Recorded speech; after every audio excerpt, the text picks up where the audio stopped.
em nosso culto com a exposição da Sagrada Escritura. E o texto que vamos considerar nesta noite é o Salmo 122.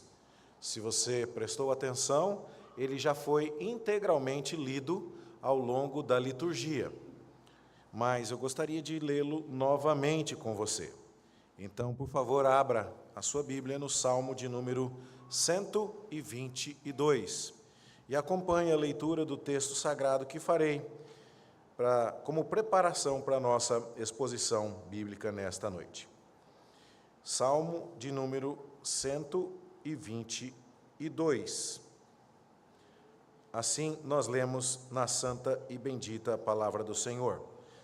Cântico de romagem, de Davi. Alegrei-me quando me disseram, vamos à casa do Senhor.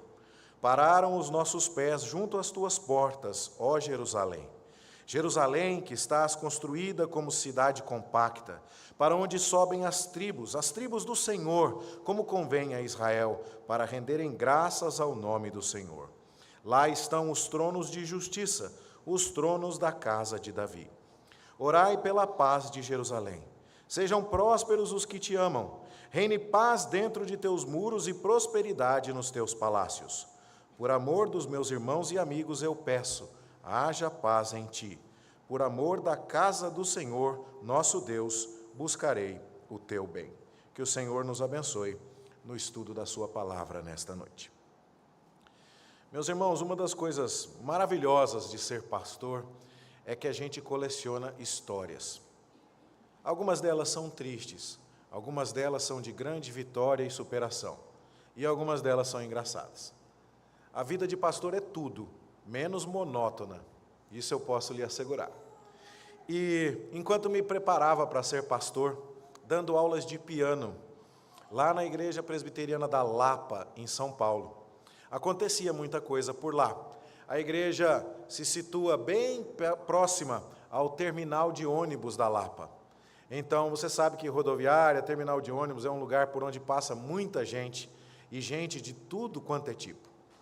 E numa segunda-feira eu tinha terminado de dar a minha aula de piano para a última aluna, e já era quase 10 horas da noite, e estávamos fechando a igreja com o zelador, com a esposa do zelador, a aluna, e eu não me lembro se tinha mais alguém, mas a moça saiu e foi embora, e daqui a pouco eu estou lá fechando o piano e ajeitando todas as coisas, e ela volta esbaforida, dizendo, Márcio, socorro, tem um bêbado lá fora, chacoalhando o portão da igreja.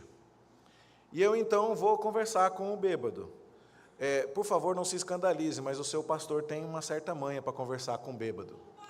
Fruto da época em que eu trabalhava na borracharia Doutor dos Pneus, em São José dos Campos, e a loja do meu pai ficava na frente de um bar. Então tinha bêbado toda hora, e eu cresci com isso, a ponto de saber quando é que está perigoso, quando é que não está, como é que a gente conversa e como é que a gente trata. Então, já estava um pouco enferrujado, já estava há alguns anos no seminário, mas dava para lembrar a velha prática de conversar com bêbados. E aí então eu fui lá conversar com o homem está sacudindo o portão da igreja. Eu quero entrar na igreja. E aí eu chego e falo, boa noite, meu senhor. Como está o senhor? Eu quero entrar. E ele nem responde o meu boa noite, está tudo agressivão assim. E aí eu digo assim, meu senhor, o senhor pode reparar que todas as luzes estão desligadas. A igreja está fechada. Hoje é segunda-feira, não é dia de culto. É dia de folga dos pastores, o senhor chega num horário muito inconveniente, são quase 10 horas da noite, não há condição de abrirmos a igreja para recebê-lo agora. Eu posso ajudar o senhor aqui mesmo? Quem sabe eu possa lhe servir de alguma maneira? E ele diz assim, eu estou querendo entrar na casa de Deus e vocês querem me impedir, eu quero entrar na casa de Deus, é um absurdo que não me deixem entrar. E aí então eu digo assim, mas o senhor quer fazer o quê mesmo? Eu quero ir para a igreja. Aí então, seminarista, malemolente, né? Eu pego e digo assim, mas a igreja não é o prédio, a igreja são as pessoas. E se o senhor quer ir para a igreja e já encontrou a mim, eu sou a igreja, o senhor já chegou, o senhor não precisa entrar lá. Aí ele olhou assim para mim e falou, você é um cara inteligente.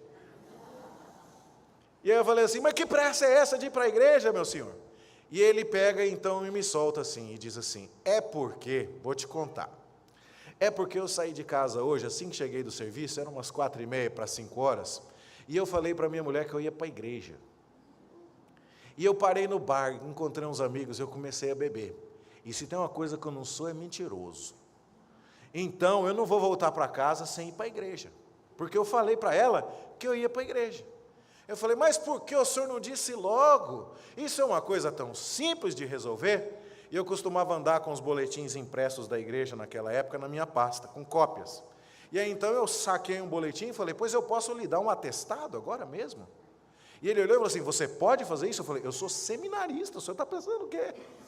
E aí então eu peguei o boletim da igreja, arranquei uma caneta da pasta e comecei a escrever. Atesto para os devidos fins que o senhor, aí perguntei o nome dele, ele me falou o nome, esteve na igreja presbiteriana da Lapa, nesta data, do dia tal. E aí quando eu fui colocar o horário, ele falou assim, não dá para pôr aí que eu cheguei mais cedo? Eu falei, não, é no horário certo, o atestado é quente, não é fraudulento não, atestado fraudulento é pecado. E aí então, atesto e tal, e fui colocando tudo, e a felicidade daquele homem, porque eu dei um atestado para ele, que ele foi para a igreja.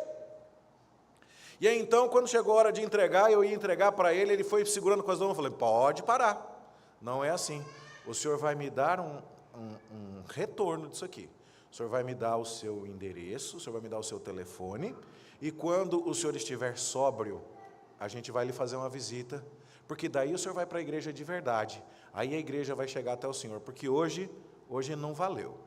Ah, não tem problema, ele entregou o nome, telefone, endereço, tudo tranquilo, pegou o atestado dele e saiu sem incomodar ninguém, cantarolando, dizendo, consegui o que eu queria. E aí então eu fui embora para casa e fui pensando a respeito disso. E essa história tem tudo a ver com o Salmo 122, porque há algumas perguntas que eu me faço no encontro com aquele homem embriagado, que eu gostaria de fazer a você também. Com que atitude aquele homem foi para a igreja? O que era a igreja para ele? Era um prédio.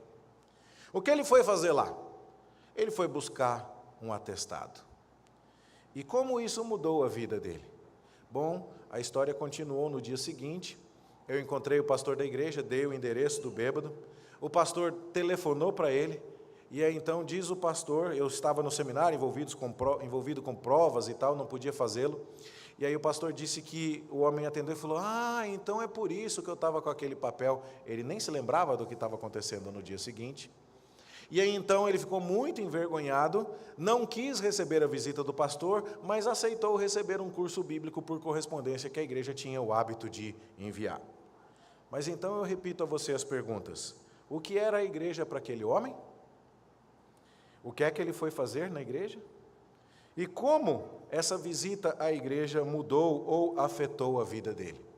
E essas são perguntas que o Salmo 122 vai nos fazer nesta noite. O que é a igreja para nós? O que nós viemos fazer aqui? E como a experiência de estarmos aqui vai ou não afetar a nossa vida? Eu queria então ler com você o texto do Salmo 122, pensando nestas questões. E eu começo expondo o texto, onde o texto de fato começa. O texto não começa naquilo que nós chamamos de versículo 1. Alegrei-me quando me disseram, vamos à casa do Senhor. Sim, isso já é parte do Salmo, mas existe uma parte anterior, que também é Bíblia e inspirada pelo Espírito Santo, Cântico de Romagem de Davi. Isso é Bíblia, e não deve deixar de ser lido. Aquela parte que está acima disso, Oração pela Paz de Jerusalém, essa sim é um título editorial. Isso sim foi colocado por homens muito bem intencionados, que temem a Deus, que amam a sua palavra, mas que não têm o mesmo nível de autoridade inspirada pelo Espírito Santo. Então, Oração pela Paz de Jerusalém não é Bíblia, não é o texto bíblico, mas Cântico de Romagem de Davi é texto bíblico e deve ser, então, considerado por nós. O que quer dizer um cântico de romagem? A palavra romagem tem Roma dentro dela, que é uma palavra que se popularizou na nossa língua portuguesa, porque as pessoas se dirigiam, no início do cristianismo, lá a Roma, como peregrinação. Se fosse aqui em Goiás, iam para a Trindade, fazer a caminhada do Divino Pai Eterno.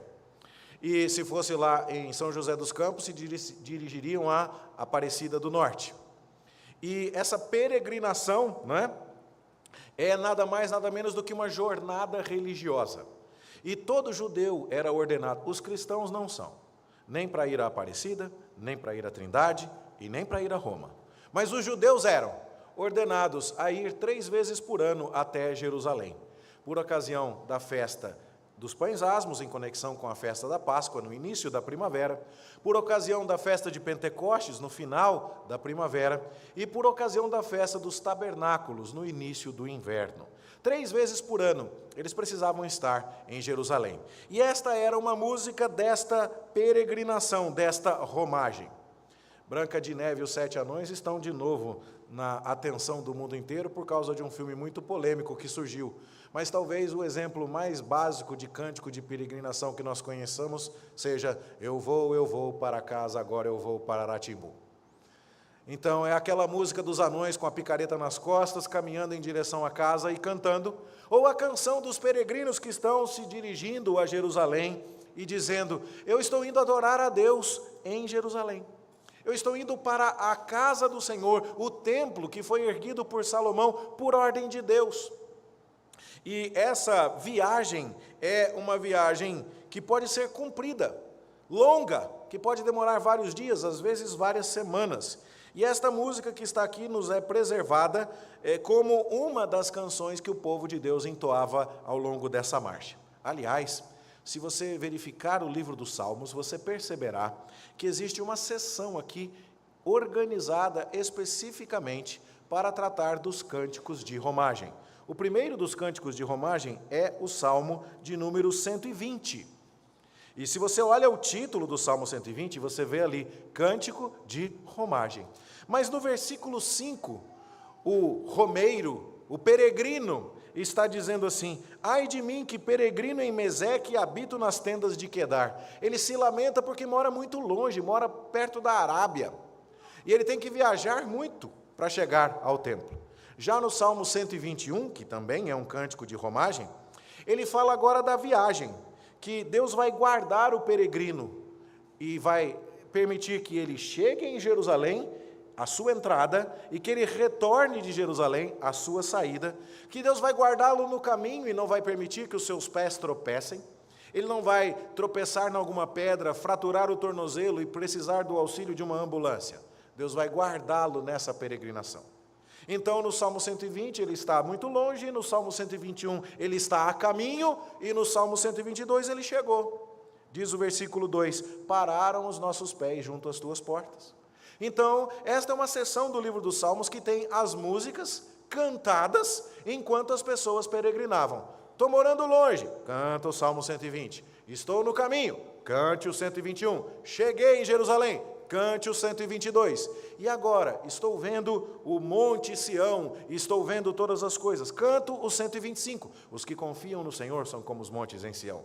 E agora, estou vendo o sumo sacerdote com a sua roupa gloriosa, oferecendo sacrifícios. Canto o Salmo 133. Como é bom e agradável estarem unidos os irmãos. É como o óleo que desce sobre a barba de Arão e escorre para a gola das suas vestes. Canções que celebravam essa peregrinação. Então, o livro dos Salmos dá tanta importância a essa experiência e a este dever sagrado de todo judeu do Antigo Testamento, que, repito, não é um dever sagrado do cristão na Nova Aliança. Hoje adoramos em espírito e em verdade, não num único monte. Jesus explicou isso de maneira muito clara à mulher samaritana no Evangelho de João, no capítulo 4. Mas lá naquela época, cumprindo esse dever, os peregrinos cantavam. E esta é uma canção de peregrinação, um cântico de romagem. E diz o texto ainda, no seu cabeçalho, que se trata de um cântico de romagem de Davi. E na língua portuguesa, quando nós dizemos que a música é de Davi, isso pode significar, mais imediatamente, para a nossa compreensão, que Davi seja o autor da música. E isso é bastante plausível, e também é assim na língua hebraica. Mas, quando nós dizemos que aquela música é uma música de amor, nós não estamos dizendo que o amor é o autor da música, mas que o amor é o assunto da música. Então, a nossa preposição de, cântico de Davi ou cântico de amor, Serve para indicar autoria e para indicar assunto. E na língua hebraica é a mesma coisa. Mismor le Davi pode significar Salmo de Davi como seu autor, mas também pode significar Salmo de Davi como seu assunto. E eu quero propor a você que o Salmo 122 seja um salmo que tem Davi não como seu autor, mas como seu assunto, por alguns motivos. Primeiro deles, você verá que a canção começa sendo cantada por um indivíduo. Alegrei-me. Quem alegrei-me? Eu alegrei-me. Certo? Quando me disseram. Então, é um indivíduo que canta. Mas no versículo 2, você vê que há mais gente cantando. Pararam os nossos pés. Então, essa é uma canção coletiva. Tá certo? Além disso, você vê que o versículo 5 diz que lá em Jerusalém estão os tronos da casa de Davi. Davi costuma escrever falando de si mesmo em primeira pessoa. Quando ele peca, ele diz, o meu pecado. Perdoa-me do meu pecado. Ele fala de si mesmo assim. Davi nunca fala de Davi de outra forma. A gente trabalha com educação infantil e lá no IP tem a tia Nívia. E é interessante que ela fala com criancinhas e quando ela fala sobre si mesma, ela nunca fala eu. Ela fala, a tia Nívia vai ficar triste se vocês fizerem bagunça. Ela fala de si mesma assim, mas Davi não costuma fazer isso. Ele não está falando com criança. Então, se ele fala dos tronos da casa de Davi, é porque provavelmente o autor deste salmo não seja Davi, ok? Além disso, quando você vê que a casa do Senhor, no versículo 8, está em perspectiva, nós temos a ideia de que a casa do Senhor seja o quê? O templo. E o templo não estava pronto enquanto Davi estava vivo. Então, se as pessoas iam até Jerusalém e oravam pedindo pela casa do Senhor, é porque este salmo pertence a uma época posterior a Davi. Então, o que é importante de tudo que eu falei até agora, que entendamos sobre o Salmo 122, é uma música de peregrinação. É uma música de gente que está indo para Jerusalém adorar a Deus no templo, construído por Salomão. E é uma música que reflete os ideais de Davi. Davi é o seu assunto. O que é que Davi tem em conexão com o assunto deste salmo? Davi foi aquele que se preocupou em construir a casa de Deus. Davi foi aquele que se propôs a reunir materiais e tesouros e metais preciosos e madeira e artífices para que o templo fosse construído. Davi formulou instrumentos musicais e escreveu canções para que Deus fosse adorado no templo. E tudo isso então nos mostra que se havia uma pessoa que estava preocupada em haver um lugar onde o povo de Deus pudesse cantar, pudesse louvar, oferecer sacrifícios, aprender a palavra do Senhor e que aquele centro de adoração unificasse as tribos de Israel, esse alguém foi Davi. Foi ele quem conquistou Jerusalém, quem trouxe a arca para a cidade de Jerusalém, quem ordenou aos levitas que preparassem as canções, que entoassem louvores ao Senhor. Foi Davi quem festejou tudo isso. E quando alguém podia dizer, agora estamos indo a Jerusalém, na casa do Senhor, porque lá estão os tronos da casa de Davi, essa pessoa está celebrando algo que Davi também tem grande relação. Então Davi é o assunto desta canção de peregrinação. E do que esta canção fala? Esta canção fala da experiência da viagem e da chegada a Jerusalém e da adoração. Há 3 momentos aqui. O primeiro momento é o momento da viagem, quando alguém chegou para ele e bateu na porta deste peregrino que escreve este salmo que tem Davi por seu assunto e disse, vamos para Jerusalém? Você consegue imaginar? É como se fosse uma van. A van que vai levar os estudantes para a faculdade, ela passa na casa de um aluno, depois ela passa na casa do outro, depois ela passa na casa do outro e vai recolhendo os estudantes até que todos sejam levados ao seu destino, à sua instituição escolar. A mesma coisa acontecia naquela época. O peregrino que mora mais longe sai de casa primeiro. E aí então ele passa e bate na casa da outra pessoa, que mora um pouco menos longe. E aí então já são 2 caminhando e batem na porta da casa do terceiro. E assim as fileiras vão se engrossando até que eles vão chegando em número maior e crescente em Jerusalém. Em algum momento, bateram na porta da casa da pessoa que escreveu este salmo. E disseram, vamos à casa do Senhor. Então ele chegou. E o primeiro, então, momento deste salmo, que é os versículos 1 e 2, fala do momento em que o convidaram a ir à casa de Deus e o momento em que ele chegou com os pés na porta, não com o pé na porta para chutar, mas com os seus pés parando nas portas, nas fronteiras da cidade. Então você consegue inclusive perceber que a primeira letrinha do seu Salmo 122, aí na sua Bíblia, o A de alegrei-me, está um pouco mais grossa do que as demais. Você consegue ver isso? Ela está em negrito, bold, tá certo? Por quê? Porque isso marca as estrofes da canção no texto hebraico. A segunda letrinha que está negritada é o J de Jerusalém, no versículo 3, você repara? Então, o J vai começar um outro assunto, mas eu vou falar sobre o outro assunto daqui a pouco. Por enquanto, eu estou concentrado na primeira experiência dele, na experiência da viagem até chegar às portas de Jerusalém. O que ele sentiu? Está muito difícil de descrever qual era o estado de alma do peregrino aqui? Está fácil, não está? Qual foi o sentimento que ele teve? Alegria. Alegrei-me quando me disseram, vamos à casa do Senhor, pararam os nossos pés junto às tuas portas, ó Jerusalém. Sim, era uma ocasião de grande alegria e expectativa. Era um momento festivo para o povo de Deus. Jesus participou disso. Você consegue imaginar? Jesus, com 12 anos de idade, nos é narrado que ele foi a Jerusalém.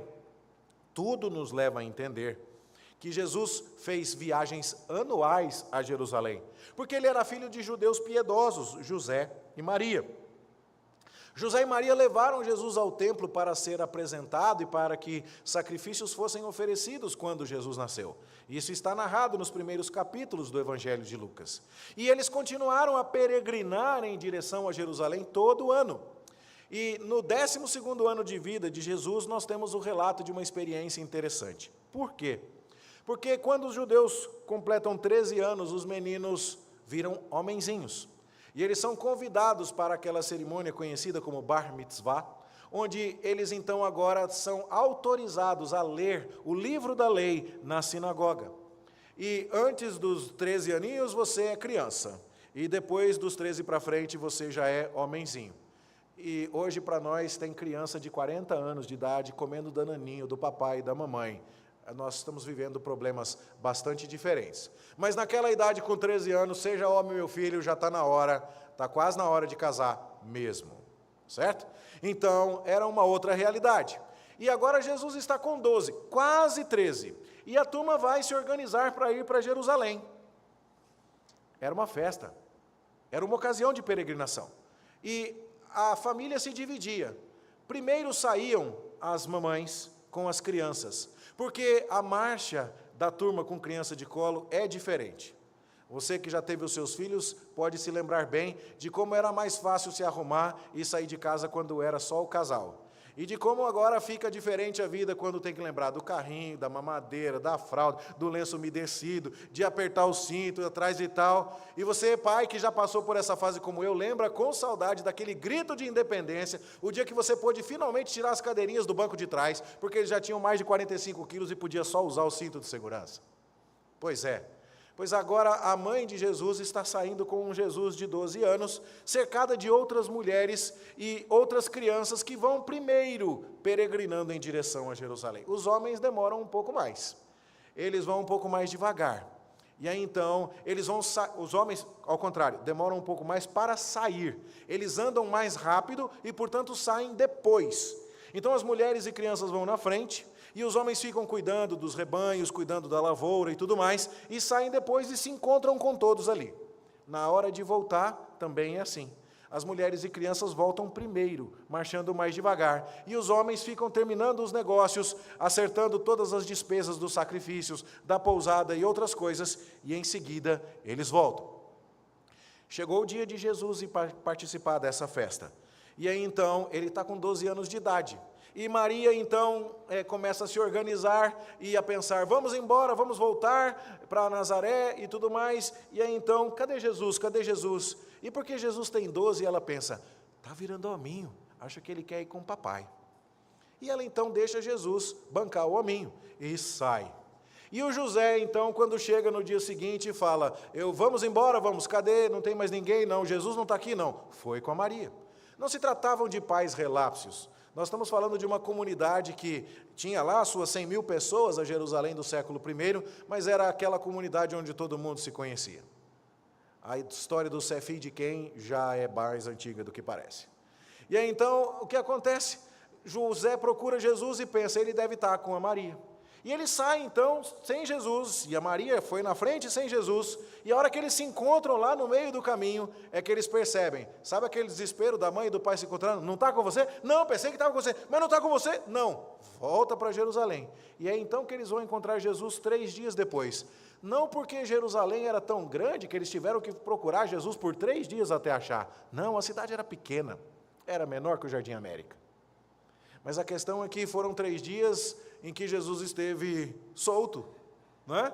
É claro que Deus nunca anda solto, sendo o próprio Filho de Deus, ele nunca esteve perdido, mas distante de seus pais. E por quê? Porque são de identidade nacional, e eles estavam extremamente alegres, e isso mostra a experiência desse salmista.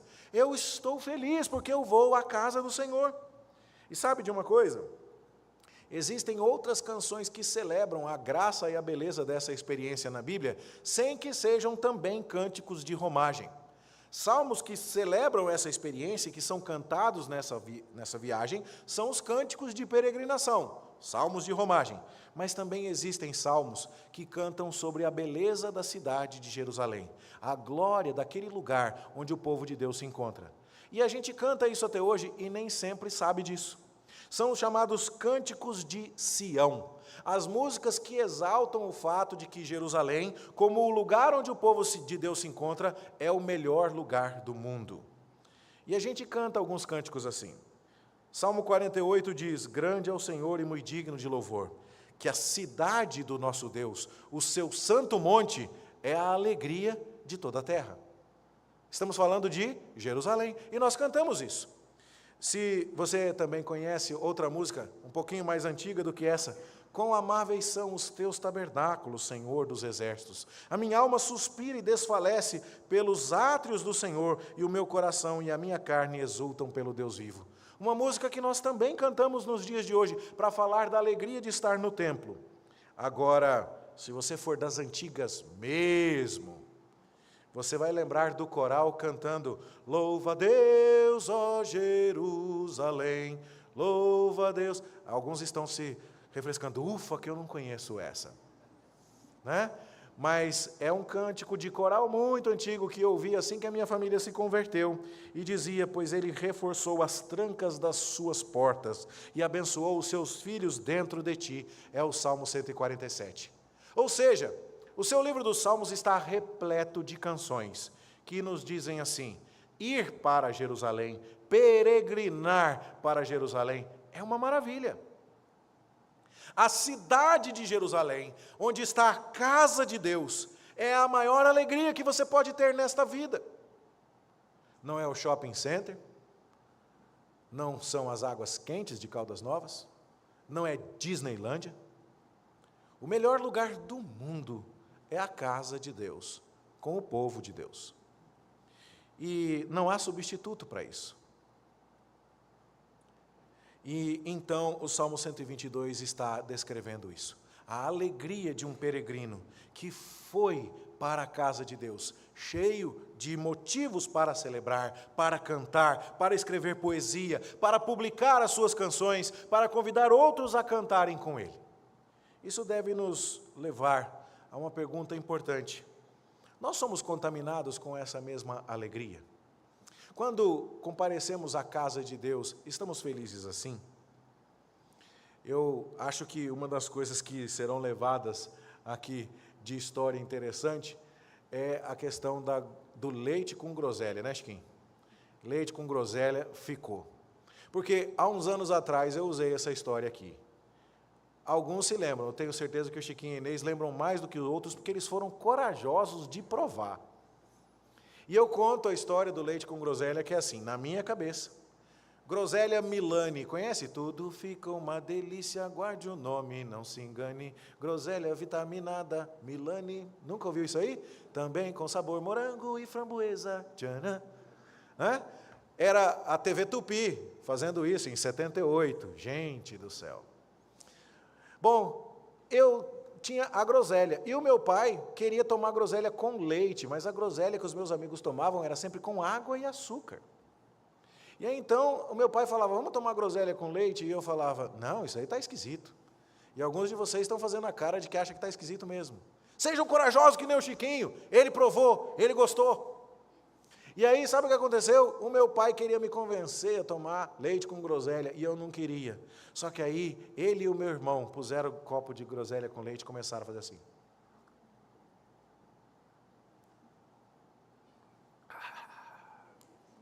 Eu falei, miséria. Vou ter que tomar esse negócio aí. Não vai ter jeito. Com essa cara boa que eles estão fazendo, eu tenho que tomar também. E sabe o que aconteceu? Tomei, virei fã e estou fazendo discípulos. Estou fazendo discípulos. Sabe, pergunto para você, quando alguém viu você se arrumando para vir para cá hoje, será que a pessoa ficou com vontade de vir também? Quando alguém te perguntou assim, onde você vai? Você falou assim, eu vou para a igreja. E a pessoa olhou e falou assim, deve ser bom lá, hein? Deve ser bom. Alegrei-me quando me disseram, vamos à casa do Senhor. Bom, o salmista está cantando para modelo do povo de Deus. Essa deveria ser a nossa esperança. Quando você vai num negócio muito importante, você chega atrasado? Você quer estar lá desde o primeiro... Tem trailer, 25 minutos de trailer no filme, mas você quer ver cada pedacinho. Não é o filme ainda, mas não te interessa. A experiência do cinema, na cadeirinha, ar-condicionado, luz apagada, comendo a pipoquinha com bastante manteiga, é toda sua. Será que nós entesouramos a experiência de estar na casa de Deus como salmista? É esse o modelo que a Escritura está nos deixando. Você vem para a casa de Deus com aquela alegria contagiante? Ou o seu sobrinho, ou o seu tio, que estava vendo o jogo do Vila Nova hoje de tarde? Porque eu vim de Uber para a igreja e estou escutando de Vila Nova com Anápolis. Eu não sei quanto acabou o jogo, futebol não é comigo. Mas ele deve ter olhado para você vindo para a igreja e ele está lá no sofazinho dele, com a cervejinha dele, vendo o estadual do Goiás e dizendo assim, ainda bem que eu não sou crente, porque olha só a miséria que é a vida desse aí. Eu estou aqui com a minha cervejinha, com o meu jogo, com a minha televisão e eu estou curtindo. Esse aí está indo para a igreja, mas está emburrado, está indo com uma cara fechada. Esse negócio de ser crente eu não quero de jeito nenhum para mim. Como é? Quanto entesouramos o estar na casa de Deus? Essa é uma pergunta importante. Mas, sabe, não dá para você pedir à pessoa que entesoure isso só porque sim. Por que eu tenho que gostar de ir para a igreja? Porque sim, porque eu estou mandando, porque eu sou seu pai. Já viu a postagem no Instagram? Eu sou a mãe e eu estou sempre certo. E até quando eu estou errada, eu estou certo também. Já viu a mãe raiz fazendo isso? Porque sim, tem que gostar de ir na igreja, pronto e acabou. Isso não funciona a vida toda. Alguns podem até ir à igreja enquanto são adolescentes, enquanto o pai belisca, puxa a orelha se o filho não for, mas isso não vai resolver o tempo todo. É preciso que haja mais, é preciso que haja uma compreensão do que está acontecendo. Por que devia ser tão bom e uma experiência tão maravilhosa ir à igreja? É isso que o salmista vai falar na estrofe número 2. Ele está alegre por chegar, mas ele está espantado pelo que ele vê quando ele encontra Jerusalém. Ele admira a obra que Deus está realizando ali. Veja, versículo 3 agora, segunda estrofe. Jerusalém, que estás construída como cidade compacta, para onde sobem as tribos do Senhor, como convém a Israel para renderem graças ao nome do Senhor.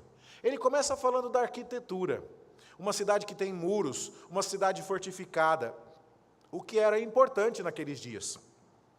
Mas ele não se demora muito nisso. Ele fala, principalmente, que as tribos do Senhor se dirigem a Jerusalém.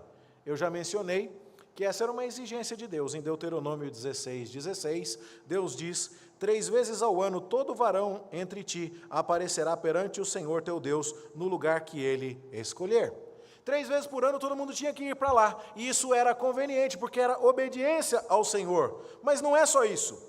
Diz o verso 5, lá estão os tronos de justiça, os tronos da casa de Davi. O nosso país está em polvorosa por questões de justiça, de julgamentos que sejam justos, de provas que sejam apresentadas em momentos adequados de processo. E isso tem sido um problema porque muitos irmãos, inclusive, têm se desentendido por causa de divergência de opinião a respeito desses assuntos. Não quero transformar a minha mensagem bíblica de forma alguma numa discussão política.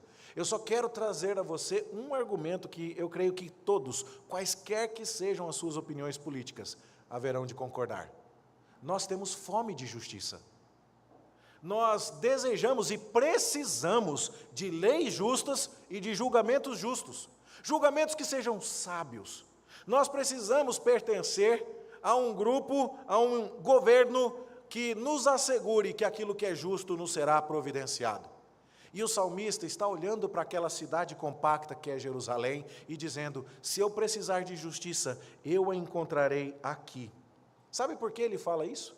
Porque também em Deuteronômio, capítulo 17, verso 8, está dito assim, quando alguma coisa te for difícil demais em juízo, entre caso e caso de homicídio, e de demanda e demanda, violência e violência, e outras questões de litígio, então te levantarás e subirás ao lugar que o Senhor teu Deus escolher. Virás aos levitas e sacerdotes e ao juiz que houver naqueles dias, inquirirás e te anunciarão a sentença do juízo. Sabe o que Deus pretendia? Que no lugar onde o tabernáculo e mais tarde o templo estivessem instalados, houvesse gente temente ao Senhor que fornecesse justiça ao seu povo. Isso podia acontecer por intermédio do sacerdote, do levita, do juiz e mais tarde do rei, que substituiu o juiz. E nós conhecemos um exemplo extremamente famoso de Salomão e das duas prostitutas, que tiveram filhos em idade muito próxima, e uma delas dormiu sobre o seu bebê e o matou, e as duas agora comparecem diante de Salomão. E sem qualquer tecnologia do século 21, ou teste de DNA, ou outra coisa parecida, Salomão é capaz de desvendar quem é a verdadeira mãe da criança e tratar o caso com justiça. E a sabedoria de Salomão se torna proverbial. E todo o povo de Israel descansa no fato de que temos um governante sábio e justo, que aplicará a lei de Deus, a boa, santa, perfeita, justa lei de Deus, em nosso benefício. Isso é importante. Porque os brasileiros falam de Brasília com desgosto, com desprezo.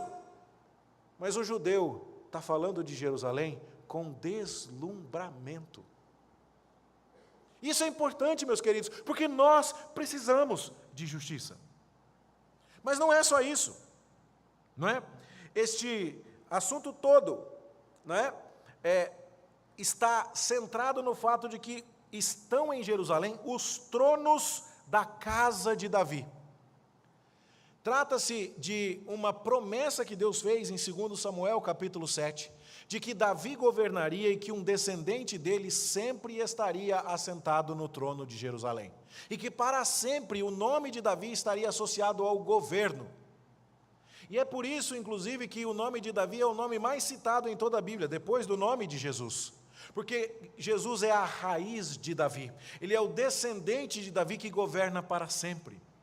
E o peregrino está indo para lá e dizendo, Jerusalém não é apenas um lugar onde o povo de Deus se reúne. Jerusalém não é apenas um lugar onde temos confraternização social, onde nos unimos e nos mantemos mutuamente protegidos dos inimigos, onde fortalecemos nossa aliança militar. Jerusalém não é só o lugar onde a nossa identidade é preservada enquanto o povo de Deus que saiu do Egito.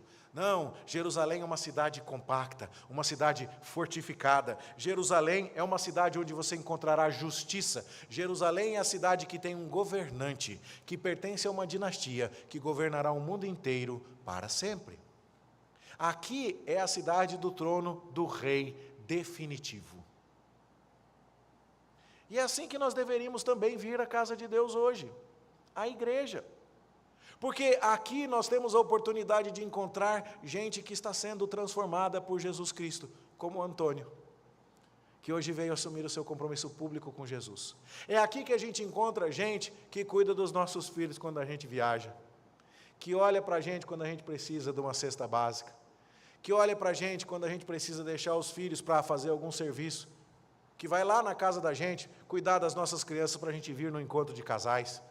São tantas e tantas coisas e tantos exemplos que a gente pode dar. E é aqui que a gente tem pessoas que estudam a lei de Deus para julgar com sabedoria os nossos casos e nos socorrer em aconselhamento cristão fraternal e piedoso quando a gente não sabe o que fazer da vida. É aqui. E é esse deslumbramento que deve fazer parte da nossa atitude diante de Deus. E é por isso que a gente tem que estar com o coração cheio de alegria quando vem para a casa de Deus. Nós não estamos vindo para um reformatório. Nós não estamos vindo para um presídio, nós não estamos indo para um compromisso de trabalho onde somos muitas vezes levados a fazer algo com o que não concordamos. Não! Nós estamos servindo ao Rei Jesus, o Rei do Senhor, Rei dos Reis, Senhor dos Senhores, o descendente de Davi, que governará para todo sempre, que lida conosco com a sua palavra que é perfeita e maravilhosa, que nos abençoa com a sua sabedoria. Não dá para não ficar alegre vindo participar disso. Essa não é uma alegria, portanto, gratuita. Ninguém está pedindo para você ficar feliz só porque sim. Mas o salmista está dizendo, eu estou alegre porque eu entendi o que eu estou indo fazer lá. Eu entendi o que é Jerusalém. É uma maravilha esse projeto de Deus. É claro que eu vou ficar feliz. Então a segunda estrofe do Salmo 122 se dedica a isso. A primeira descreve a sua viagem, sua peregrinação em direção a Jerusalém. Qual é a sua emoção? Alegria. A segunda descreve a sua experiência de contemplar Jerusalém. Quando ele chega, qual é a sua emoção? Espanto, admiração. Mas a terceira estrofe, que está no versículo 6, descreve o seu sentimento enquanto ele entra em Jerusalém para adorar. O versículo 6 começa com a letrinha em negrito. Você reparou que o O também está gordinho aí, na sua Bíblia? Orai pela paz de Jerusalém. E o texto hebraico não tem a pontuação que a gente conhece na língua portuguesa. Quando a gente quer exclamar algo, ponto de exclamação. Perguntar, ponto de interrogação. O hebraico tem alguma coisa nesse sentido, de interrogação. Mas essa é uma outra história, não é para agora. Mas 2 pontos, travessão, na outra linha abre aspas, são convenções da língua portuguesa que não existem na língua hebraica. E existe uma discussão sobre o que está acontecendo aqui nesse texto. Se orai pela paz de Jerusalém, ponto de exclamação, seria uma afirmação que o salmista fez e depois ele continuou a falar sobre outras coisas, ou se orai pela paz de Jerusalém, e o texto em seguida seria a oração que ele está ensinando às pessoas que estão perto dele. Assim, a pontuação do texto seria, orem pela paz de Jerusalém, desse jeitinho que eu vou falar agora. 2 pontos, aí vai lá na outra linha e põe um travessão. Sigam-me, repitam comigo. E eu entendo que a pontuação correta seria essa. Terminar esta frase do versículo 6 com 2 pontos. Oremos juntos, orem vocês, pela paz de Jerusalém assim. Já que Jerusalém tem os tronos de justiça, já que Jerusalém é uma cidade compactada, já que Jerusalém é uma cidade tão gloriosa, é uma cidade que nos enche de alegria quando nós a visitamos, o que é que nós devemos fazer? Orar por ela. Deixa eu te dar o modelo da oração. Orem por Jerusalém assim. E aí então o que é que ele nos ensina a orar? Sejam prósperos os que te amam, reine paz dentro de teus muros e prosperidade nos teus palácios. Por amor dos meus irmãos e amigos eu peço, haja paz em ti. Por amor da casa do Senhor nosso Deus, buscarei o teu bem. Ele está falando em amor o tempo inteiro, você percebe? Mas por que ele está falando em amor? Porque ele entendeu a grandeza daquele projeto. Ele está alegre de participar daquilo. Ele não quer que aquilo acabe. Você quer que coisas boas acabem? Quando você fica sabendo que uma coisa boa vai acabar, você fica feliz? Não. Então, quando você tem algo precioso, um tesouro, o que você faz? Você preserva aquilo, você cuida daquilo. Você trabalha em favor daquilo. E o salmista está fazendo exatamente isso. Ele está dizendo, pessoal, vamos orar por Jerusalém. É uma cidade maravilhosa, é uma cidade compacta. Tem muros belos, mas acima de tudo, é o lugar onde o povo de Deus se reúne. É o lugar onde está a sabedoria de Deus, é o lugar onde está o rei, descendente de Davi. Isso aqui não pode acabar. Ela tem que prosperar. Nós precisamos amar esta cidade. E assim, então, ele nos ensina a orar por Jerusalém. É curioso que o nome Jerusalém tem dentro de si a palavra Shalom. E Yerushalayim tem o Shalom dentro de si. E Shalom, na língua hebraica, você deve conhecer, é uma palavra que significa paz. E você repara que ele pede Por amor dos meus irmãos e amigos, eu peço, haja paz em ti. Porque a palavra Jerusalém significa exatamente cidade da paz, ou fundamento da paz. Já pensou uma cidade da paz que não tem paz? Já pensou uma cidade conhecida pelo nome de fundamento, alicerce da paz, e você vai lá e tudo que tem é briga? E tudo que tem lá é discórdia? Por que muitas vezes a gente não está tão animado de vir para a igreja? Porque às vezes está acontecendo briga aqui. Acontece. Não é para durar, não é para ser permanente, mas como somos pecadores, essas coisas acontecem. E o que temos que fazer? Nós não podemos perder de vista o que Deus está fazendo aqui. Nós não podemos perder de vista a estrofe número 2 do Salmo 122, que diz assim: você já percebeu a glória do projeto de Deus aqui? Você está alegre o suficiente por causa de tudo que Deus está fazendo? Você trabalha e ora em favor deste projeto de Deus a Jerusalém? Você ora por ela? Você busca paz? Você busca harmonia? Você é um pacificador, um conciliador? Você serve? Você trabalha? Você age para a preservação disso tudo? E esse então, meus irmãos, é o resumo do Salmo 122. Um salmo de 3 estrofes, uma canção de peregrinação, que fala daquela cidade davídica, Jerusalém. Uma música que diz assim: enquanto eu vou para lá eu estou contente. Quando eu chego lá, eu estou admirado. E quando eu vou adorar, eu estou empenhado em servir e demonstrar o meu amor. E eu quero que todo mundo cuide de Jerusalém junto comigo e trabalhe por ela e sirva ao projeto de Deus que aqui se encontra. E eu já falei diversas vezes ao longo do sermão, presumindo que você saiba disso, mas agora eu queria demonstrar isso para você com um pouco mais de clareza. A Jerusalém de hoje é a igreja de Jesus. E não é só a igreja do Jardim América, e não é só a igreja presbiteriana do Brasil, é a igreja de Jesus Cristo espalhada por todo o mundo. Mas o que nós temos aqui neste prédio onde nós nos reunimos é um pedacinho do reino dos céus. É um pedacinho de Jerusalém. E a prova bíblica disso está lá em Apocalipse, capítulo 21. O versículo 9, descrevendo a visão que João teve, diz assim: veio um dos 7 anjos e falou comigo, dizendo: vem, mostrar-te-ei a noiva, a esposa do Cordeiro. Quem é a noiva e a esposa do Cordeiro? Não é a igreja? Pois é. E aí o verso 10. E me transportou em espírito até uma grande e elevada montanha, e me mostrou a santa cidade, Jerusalém, que descia do céu da parte de Deus. Percebe? Jerusalém não é a cidade de pedra, são as pessoas que estão lá. Assim como a igreja não é o prédio, são as pessoas. O bêbado não sabia disso, mas você está aprendendo isso hoje. A palavra de Deus nos ensina. E aí então eu volto às primeiras 3 perguntas que foram feitas no início desta exposição. Com que sentimento temos vindo adorar ao Senhor? Com que atitude temos vindo? Estamos chacoalhando o portão dizendo: preciso entrar, preciso pegar um atestado, anda logo com isso que eu tenho que ir embora.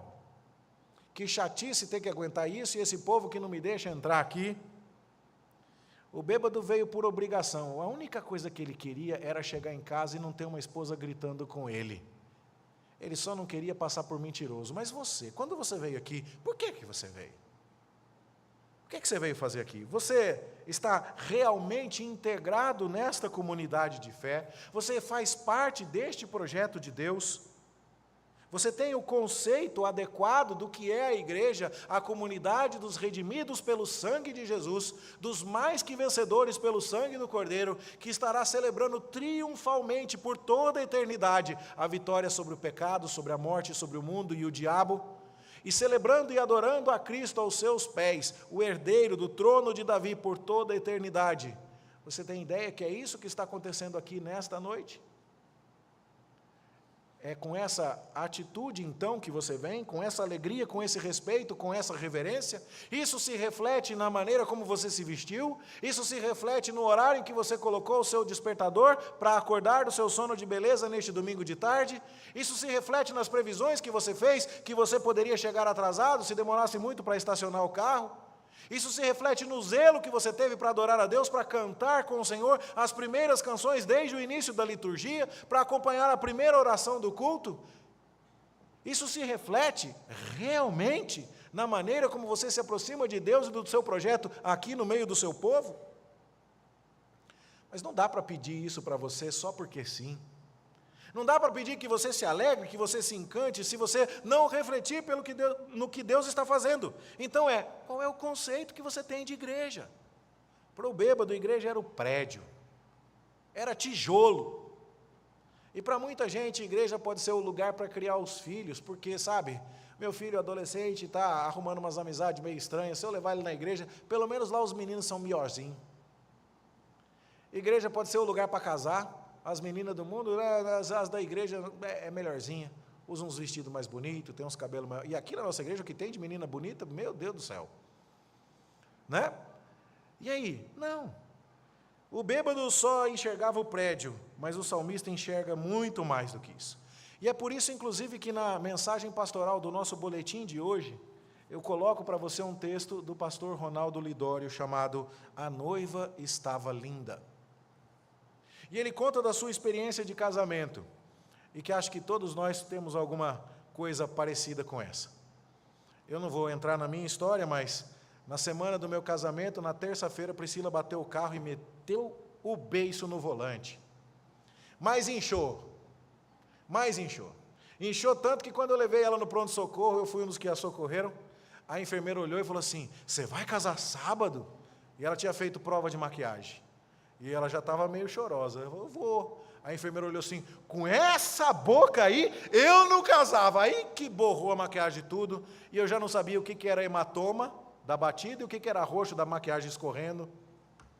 Todo mundo tem um BO no casamento.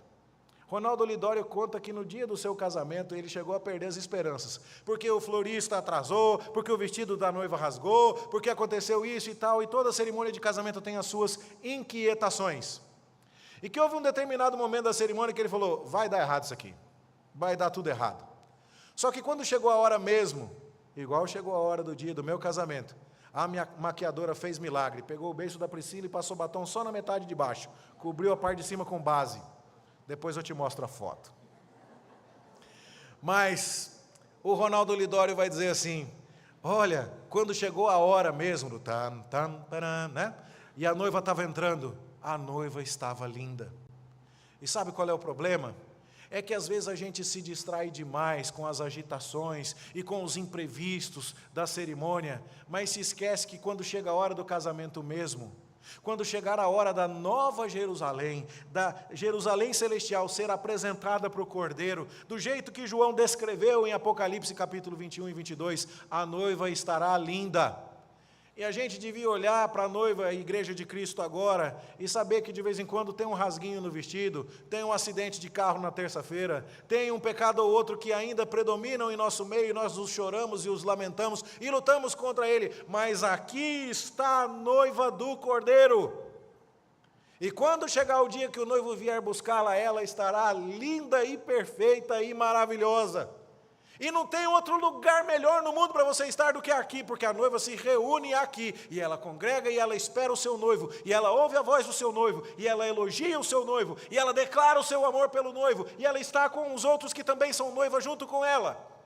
E é por isso que ela se alegra. E a gente precisa resgatar esse conceito. Você e eu precisamos admirar a igreja de Cristo e dizer, não tem lugar melhor no mundo para eu estar. Mas não adianta só ficar alegre de vir, não adianta só chegar aqui e falar, que coisa boa, e voltar para casa. Você que participou de todo o processo sabe disso. Note que a igreja não é só pedra, a igreja não é só estrutura, mas eu vou dar um exemplo estrutural para você agora. Por 4 meses, mais ou menos, a gente se reuniu lá do lado de fora, quando ainda estava pintado de verde com aquelas lâmpadas feias penduradas com aqueles cabos horrorosos, que graças a Deus sumiram. Pensa numa coisa que me deixa feliz, é ir lá e não ver aquilo pendurado mais, eu fico feliz. Mas sabe o que aconteceu? Por que hoje estamos aqui com esse prédio bonito, com essa pintura maravilhosa, você me ouve com um som muito melhor do que já tivemos?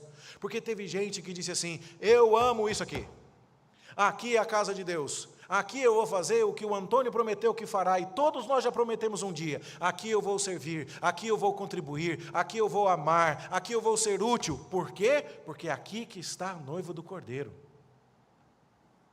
Então eu estou pedindo a você, em nome do Senhor, porque assim diz o Senhor em sua palavra, que você tenha um conceito adequado da igreja e perceba que ela é a noiva do Cordeiro e se alegre e entesoure a sua vida na igreja, mas que você também sirva, trabalhe, ore, busque a paz, faça com que essa igreja progrida e prospere. Não dá para dizer que você ama a igreja quando você não trabalha por ela. Não dá para dizer que você entendeu o quanto isso aqui é precioso se você não quer se envolver. Não dá para dizer que você entendeu que o povo de Deus tem que estar reunido e que isso é a melhor coisa que você pode fazer se quando vem para a igreja o seu coração não está cheio de alegria. É um desafio. Nós vamos celebrar a Páscoa, a ressurreição de Jesus em 3 semanas. E sabe, os coristas vão acordar 4h30 da manhã rindo. E quando forem colocar o relógio, vão dizer assim, é amanhã que vai estar escuro, e eu não estou indo para o sepulcro, passar perfume no corpo de um defunto, eu estou indo para a casa de Deus, celebrar que Cristo vive, e eu vou cantar no coral com os irmãos que eu amo, músicas para a glória do Cristo ressurreto, que coisa boa, não vou nem falar bom dia, o que eu vou falar? Ele ressuscitou, que bênção, que oportunidade.